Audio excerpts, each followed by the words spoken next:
Hi bro. ఆయన ఏంటి ఈ రోజు మన పవన్ కళ్యాణ్ గారు అక్కడ అరకు వెళ్ళి రోడ్లు శంకుస్థాపన చేయడం జరిగింది. సో ఎట్లా అనిపిస్తుంది బ్రో? ఆయన ప్రత్యేకించి రోడ్ల మీద గాని పర్యావరణ శాఖ ఇట్ల మీద ప్రత్యేకంగా దృష్టి పెట్టాడు. ఇంకేంటంటే లాస్ట్ టైం కూడా వెళ్ళాడు. అరకు పాడేరు ఆ ప్రాంతాలలో కొంచెం తిరిగేసి ఆ రోడ్ల గురించి ఆ డోలే సంచుల మూతలు లేకుండా ఉండాలి. 76 ఏళ్ల స్వాతంత్రం వచ్చిన తర్వాత కూడా ఇంకా అలాంటివి చూసేసి ఆయన చెల్లించిపోయి అంతకంటే ముందు కూడా చెప్పాడు, నేను మళ్ళీ వస్తాను అని చెప్పాడు. ఇప్పుడు సేమ్ పర్యటన 2 రోజులు పెట్టుకున్నాడు. ఇవాళ వెళ్ళేసి కొన్ని శంకుస్థాపనలు అవి చేశాడు. ఆ గిరిజన గ్రామాల వాళ్ళ గురించి కూడా కొంచెం తిరిగి ఇంకేంటంటే ఆయన ప్రత్యేక నడిచి వెళ్ళాడు. అక్కడ ఎలా ఉంది ఏంటంటే ఏదో ఇట్లా ఒక దగ్గర వచ్చేసి సభ పెట్టేసి మాట్లాడేసి వెళ్ళిపోవచ్చు.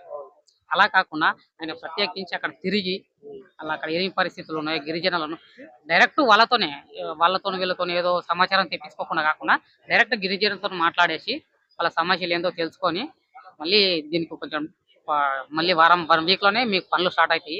ఈ దోలమూతలు అన్ని లేకుండా మంచి ఉండాలి, కనీసం అంబులెన్స్ వచ్చేలాకనన్నా ఉండాలి మీకు అని చెప్పేసి వాళ్ళకి భరోసా ఇచ్చేసి మీటింగ్ పెడుతున్నాడు. రేపు కూడా ఉంది మీటింగ్ అక్కడ. సో సో వాళ్ళు కూడా చాలా ఇప్పుడు వాళ్ళ లాంగ్వేజ్ లో వాళ్ళ స్టైల్లో పాటలు పాడుకుంటూ ఈయన తీసుకెళ్లారు కదా. సో ఎట్లా అనిపించింది అది? అది వాళ్ళ సాంప్రదాయము. అందరి సాంప్రదాయాలు గౌరవించాలి మనం.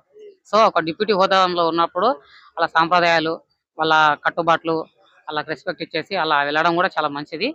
ఇంకేంటంటారంటే వాళ్ళు అంత ఆదరించారు కాబట్టి ఈయన కూడా వాళ్ళకి అంత మంచి చేస్తున్నాడు కాబట్టి సో హ్యాపీ.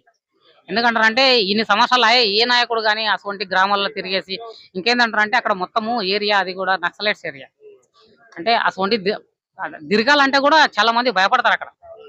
ఎందుకంటారంటే ఏజెన్సీ ఏరియాలు కాబట్టి ఎటు నుంచి ఏ అటాక్ అవుతుందో తెలియదు. కనీసము వెళ్ళాలంటే కూడా అదే ఎలా ఉంటుందో ఏ టైంలో ఏం జరుగుతుందో అని చాలా మంది భయపడేటోళ్ళు ఉంటారు. కాకుండా ఈయన ధైర్యంగా వెళ్ళేసి అలా భరోసా ఇచ్చేసి అది చేయడం చాలా మంచి.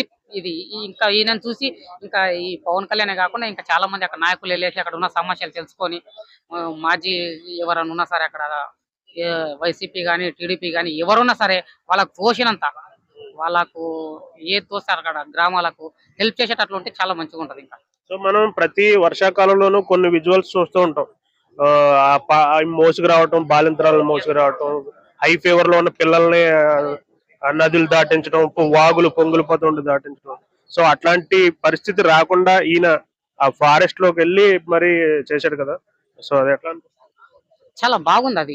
ఇంకేంటంటారంటే ఓన్లీ గర్భిణీ స్త్రీలే కాకుండా అక్కడ ఏ అంబులెన్స్ వెళ్ళడానికి సౌకర్యం లేవు. ఫస్ట్ ఆఫ్ ఆల్ అక్కడ ఏదన్నా పోవాలన్నా కూడా వాగులు దాటాలి.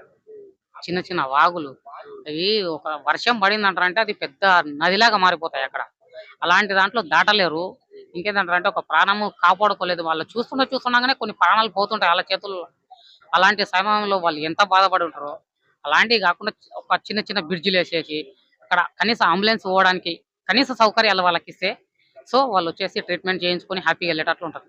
సో సో కొంతమంది ఈయన ఏదో ఒక స్వలాభం ఉండుంటది, లేకపోతే అంత ఎందుకు చేస్తారో అంత అని చెప్పేసి అంటున్నారు వాళ్ళ గురించి. స్వలాభం అంటారు అంటే ఏముంటుంది చెప్పండి. స్వలాభం ఇప్పుడే ఎలక్షన్స్ లేవు. ఎలక్షన్స్ మొన్ననే 10 నెలలు అవుతుంది పోయి. ఇంత తొందరగా చేయాల్సిన అవసరం ఏముంది? ఎలక్షన్స్ ముందు చేసేయచ్చు కదా.